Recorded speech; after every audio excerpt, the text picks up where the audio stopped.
Shalom, selamat sore Bapak Ibu Saudara yang kekasih dalam Tuhan Yesus Kristus. Kita bersyukur kepada Tuhan karena hari ini kita boleh beribadah lagi. Dan kita bersyukur karena Tuhan memberikan nafas kehidupan, kesehatan dan kekuatan. Puji Tuhan.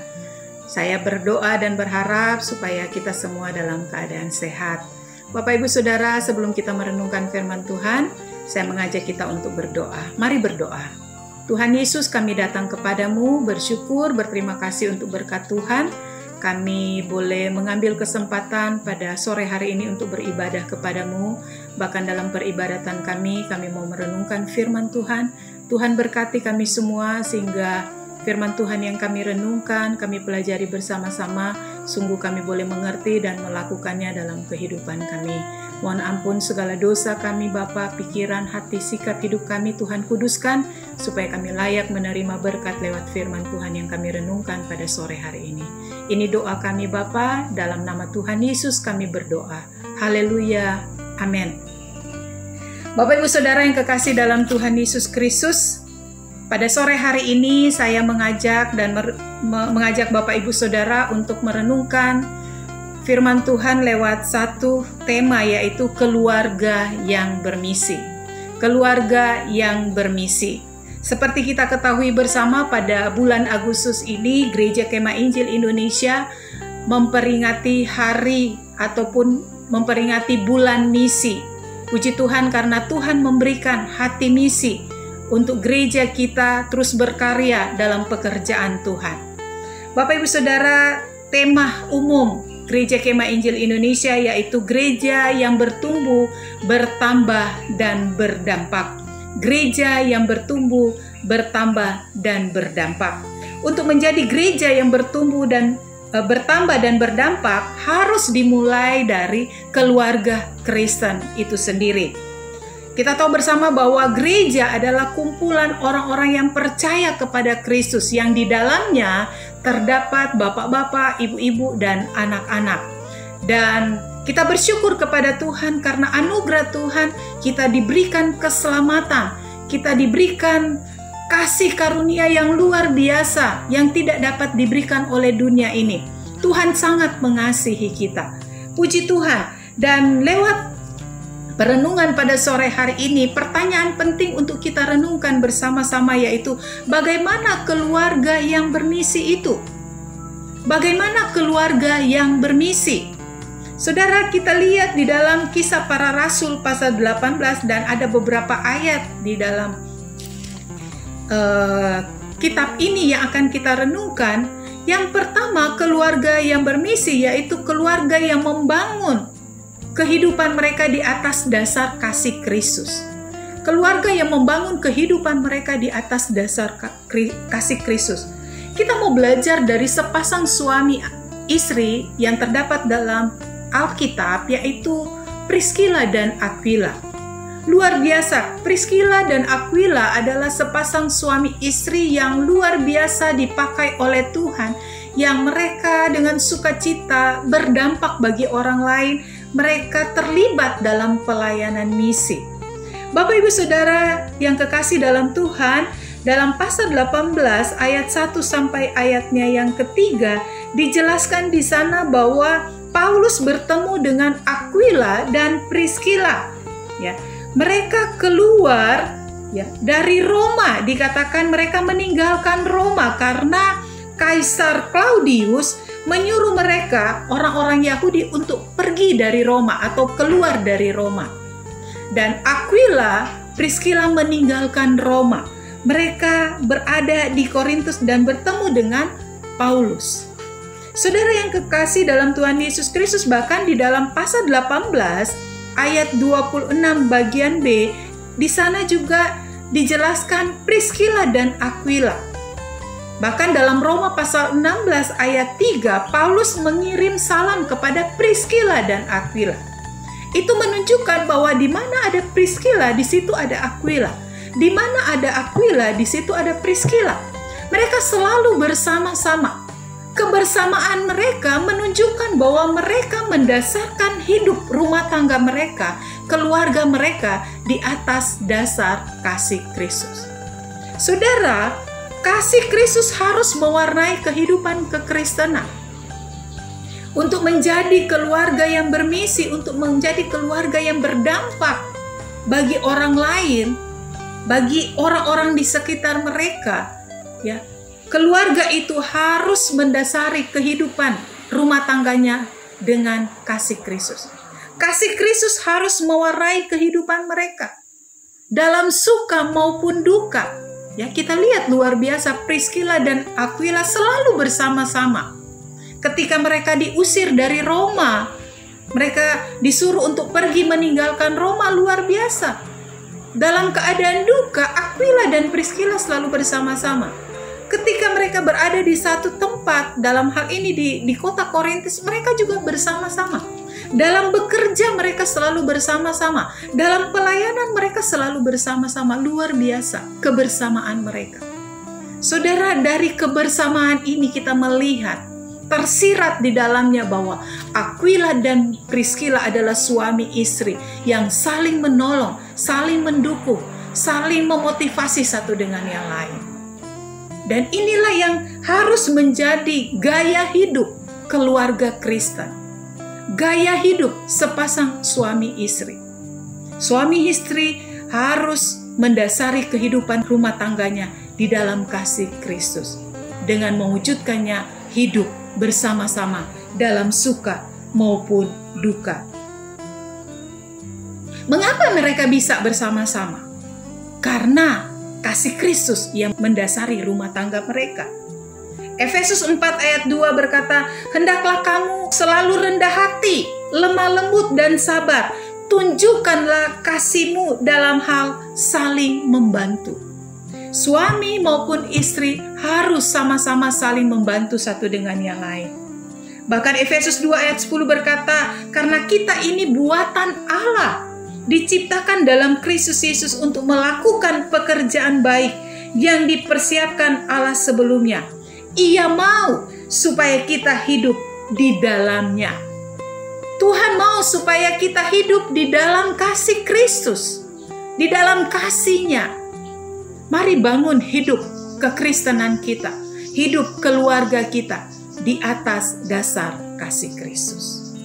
Saudara yang kekasih dalam Tuhan Yesus Kristus, kita belajar dari gereja mula-mula dalam Kisah Para Rasul pasal 2.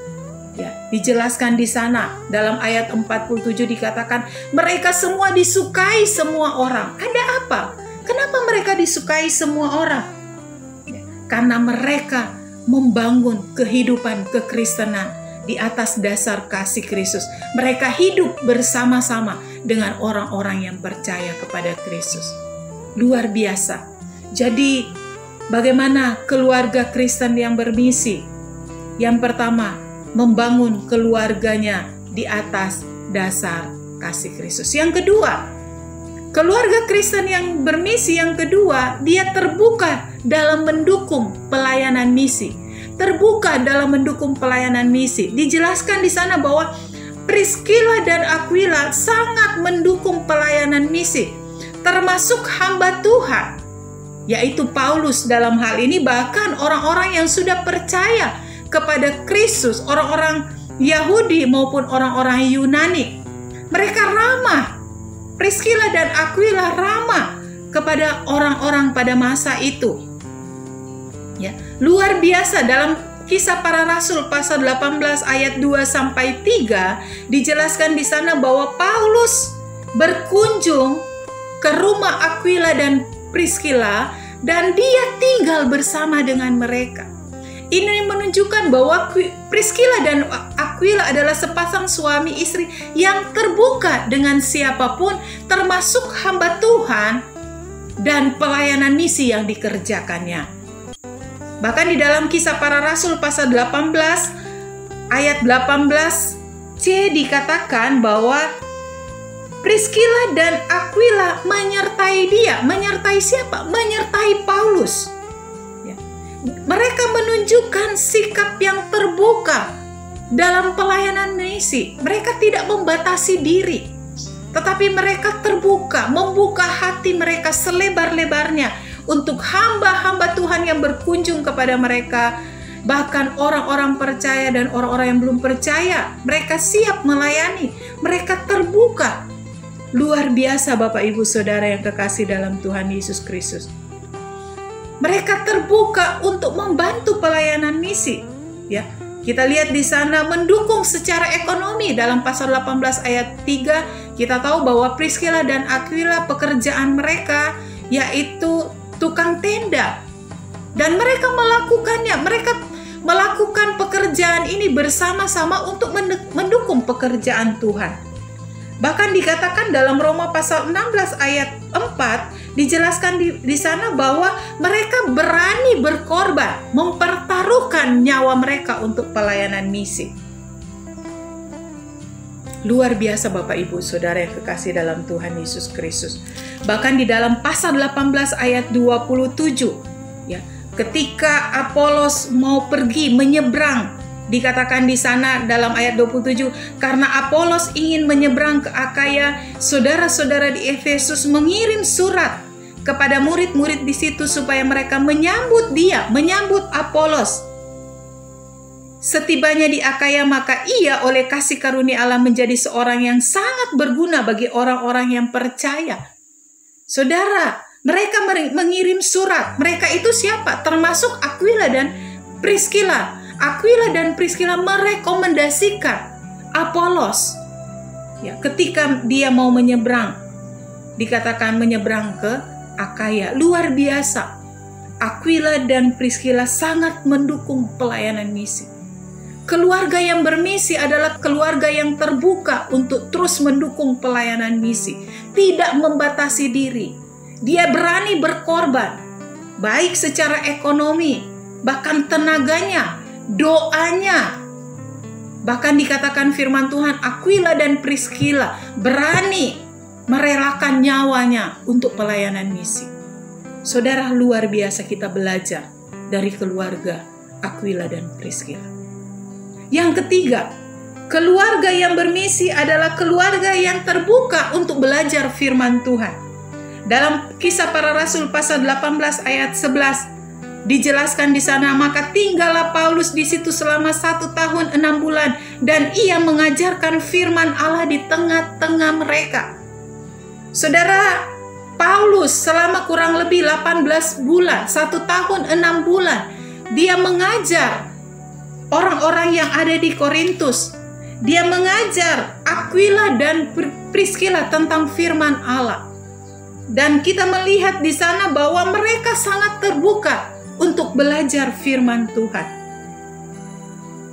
Bahkan di dalam pasal 18 ayat 4 dijelaskan di sana bahwa setiap hari Sabat Paulus mengajar mereka di rumah-rumah ibadah.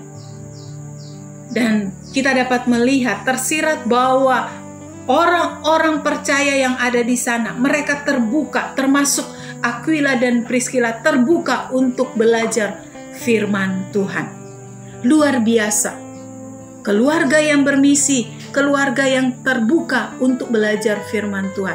Keluarga yang suka bersekutu, keluarga yang suka beribadah kepada Tuhan. Saudara, Aquila dan Priscilla terbuka sekali untuk belajar firman Tuhan. Mereka memberikan waktu mereka untuk belajar firman Tuhan. Bagaimana bisa belajar dan mengerti firman Tuhan? Ibrani pasal 10 ayatnya yang ke-25 menjelaskan di sana. Saya akan membaca firman Tuhan ini. Dikatakan bahwa janganlah kita menjauhkan diri dari pertemuan-pertemuan ibadah kita seperti dibiasakan oleh beberapa orang, tetapi marilah kita saling menasehati dan semakin giat melakukannya menjelang hari Tuhan yang mendekat. Bagaimana kita bisa memahami firman Tuhan? Ya, kita harus belajar. Berikan waktu untuk kita belajar firman Tuhan. Ambil kesempatan untuk tidak menjauhkan diri dari pertemuan-pertemuan ibadah seperti yang dijelaskan dalam Ibrani pasal 10 ayat 25. Bagaimana mungkin kita bisa belajar firman Tuhan kalau kita menjauhkan diri dari pertemuan-pertemuan ibadah? Ini sangat penting di masa pandemi ini, Bapak Ibu Saudara. Saya percaya banyak sekali waktu kita untuk belajar firman Tuhan. Banyak sekali kesempatan bagi kita untuk datang bersekutu. Di gereja kita ada persekutuan doa pagi.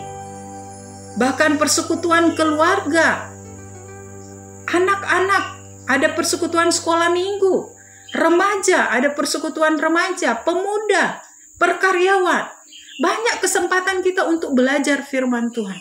Mari luangkan waktu kita, ambil kesempatan yang baik ini untuk kita belajar supaya kita bertumbuh di dalam Tuhan. Kita belajar firman Tuhan sehingga kita mengerti apa maksud Tuhan dalam kehidupan kita, sehingga kita bisa terlibat dalam pelayanan misi. Karena kita mengerti benar bahwa misi adalah isi hati Tuhan. Dan kita tidak membatasi diri untuk pelayanan misi karena kita mengerti kebenaran firman Tuhan. Saudara yang kekasih dalam Tuhan Yesus Kristus, kita belajar juga dari gereja mula-mula dalam Kisah Para Rasul pasal 2. Dikatakan di sana bahwa mereka bertekun dalam pengajaran rasul-rasul dan persekutuan. Kisah Para Rasul pasal 2 ayat 42. Ketika mereka percaya kepada Tuhan Yesus, mereka bertekun dalam pengajaran rasul-rasul dan dalam persekutuan. Saudara, gereja yang bertumbuh, bertambah dan berdampak harus bertekun dalam pengajaran. Harus belajar firman Tuhan. Jangan menjadi orang Kristen yang biasa-biasa saja. Orang Kristen yang hanya statusnya sebagai orang Kristen. Kristen karena di KTP, tapi tidak belajar firman Tuhan. Kita harus memperlengkapi diri kita dengan belajar firman Tuhan. Itu sebabnya buka hati kita untuk belajar firman Tuhan. Buka hati kita untuk diajar oleh Tuhan lewat kebenaran firman Tuhan. Jangan menutup diri untuk belajar firman Tuhan. Kalau ada persekutuan, mari datang kepada Tuhan. Jangan bermalas-malasan. Toh gembala juga tidak lihat. Toh teman saya juga orang Kristen, ya saudara-saudara saya di gereja tidak melihat saya hadir atau tidak hadir. Tapi lewat firman Tuhan ini kita semua diajar. Mari punya kerinduan yang dalam, punya keinginan yang kuat untuk belajar firman Tuhan. Seperti Aquila dan Priscilla. Yang terakhir, yang keempat, gereja yang bermisi adalah siap menjadi mentor. Ketika kita sudah diperlengkapi, ketika hidup kita, karakter kita bertumbuh di dalam Tuhan, kita harus siap menjadi mentor. Bicara tentang mentor adalah seorang yang bijak, yang bisa berperan sebagai konselor atau guru, yang dapat dipercaya untuk melakukan pendampingan kepada orang yang kita sedang dampingi ataupun sedang kita layani. Dikatakan di sana dapat dipercaya. Seorang mentor harus dapat dipercaya. Dan mentor adalah seorang yang lebih senior, yang memiliki pengalaman dalam bidang pengembangan karakter dan kehidupan kerohanian. Saudara, penting sekali bagi kita sebagai orang tua, sebagai suami maupun istri untuk menjadi mentor bagi anak-anak kita. Penting sekali bagi kita untuk menunjukkan karakter Kristen yang sebenarnya. Kehidupan Kristus harus mewarnai kehidupan kita. Karakter kita harus karakter yang memuliakan Tuhan, yang menjadi berkat bagi orang lain. Sehingga kita bisa membimbing anak-anak kita. Kita bisa mementorin orang lain. Mustahil kita bisa menjadi mentor kalau karakter kita tidak terbentuk di dalam kehidupan kekristenan yang sesungguhnya, yang berdasarkan firman Tuhan.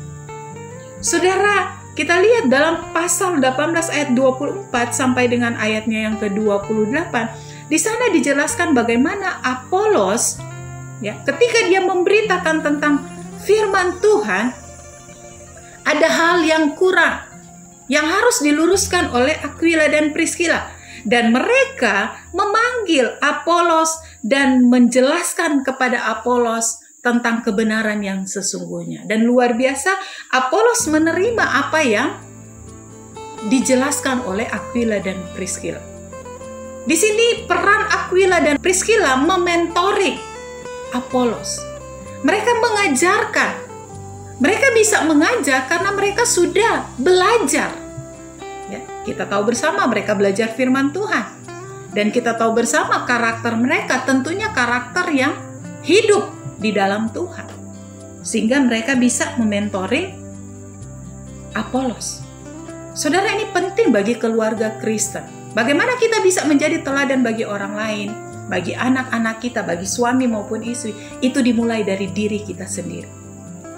Karakter kita harus dibangun. Karakter kita harus sesuai dengan karakter Kristus. Kita harus bisa berdampak bagi orang lain, itu dimulai dari diri kita sendiri. Kita tidak bisa menuntut orang lain bisa berubah kalau diri kita sendiri tidak bisa berubah. Dan hari ini kita belajar dari Aquila dan Priscilla, bagaimana dia bisa mementoring Apolos, karena mereka sudah mulai dari diri mereka sendiri. Saudara, ada satu pernyataan yang disampaikan oleh Mahatma Gandhi ketika dia masih hidup. Ya, dia katakan, saya suka dengan apa yang diajarkan oleh Yesus Kristus.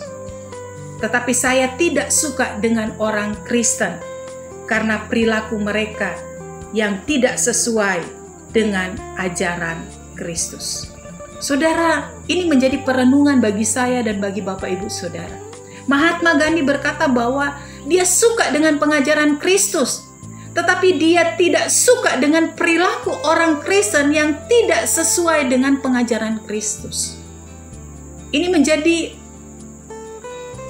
teguran buat kita. Ini menjadi evaluasi bagi kita orang-orang percaya, bagi kita keluarga Kristen. Supaya sungguh-sungguh hidup kita menunjukkan karakter Kristus yang sesungguhnya.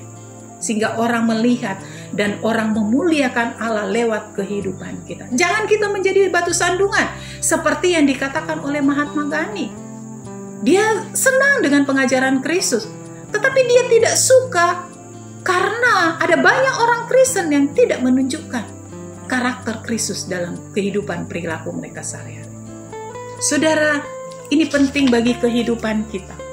1 Petrus 2 ayat 2 berkata, milikilah cara hidup yang baik di tengah bangsa bukan Yahudi, supaya apabila mereka memfitnah kamu sebagai orang durjana, mereka dapat melihatnya dari perbuatan-perbuatanmu yang baik dan memuliakan Allah pada hari Ia melawat mereka. Miliki hidup seperti karakter Kristus. Bersikaplah seperti apa yang Tuhan ajarkan lewat kebenaran firman Tuhan. Cara hidup yang baik di tengah-tengah kehidupan yang tidak berkenan kepada Tuhan. Kita bisa menjadi berkat dimulai dari diri kita sendiri. Punya komitmen untuk berubah dan menjadi saksi bagi orang lain. Biarlah di bulan misi ini kita semakin bertumbuh di dalam Tuhan. Bahkan selanjutnya, bukan saja di bulan misi ini, ya, tetapi selanjutnya dalam kehidupan kita sampai di mana Tuhan kehendaki kita hidup. Kita terus terlibat dalam pelayanan misi. Kita menunjukkan sikap keluarga yang bermisi, keluarga yang menjadi berkat, yang terlibat dalam pelayanan misi. Mari bangun keluarga kita di dalam kasih Kristus, didasari dalam kehidupan yang memuliakan Tuhan. Dasar kehidupan kita adalah kehidupan di dalam Kristus. Lalu yang kedua, bagaimana keluarga yang bermisi? Dia terbuka untuk mendukung pelayanan misi. Dia tidak menutup diri. Apa yang dia punya, kehidupannya, tenaganya, dananya, doanya, mari berikan untuk pelayanan misi. Ada banyak orang di daerah-daerah yang sulit, daerah-daerah yang membutuhkan uluran tangan kita. Mari terlibat dalam pelayanan misi. Lalu yang ketiga, dia terbuka untuk diajar. Dia terbuka akan firman Tuhan.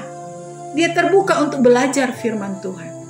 Hendaknya kita juga punya hati terbuka, siap sedia untuk belajar firman Tuhan.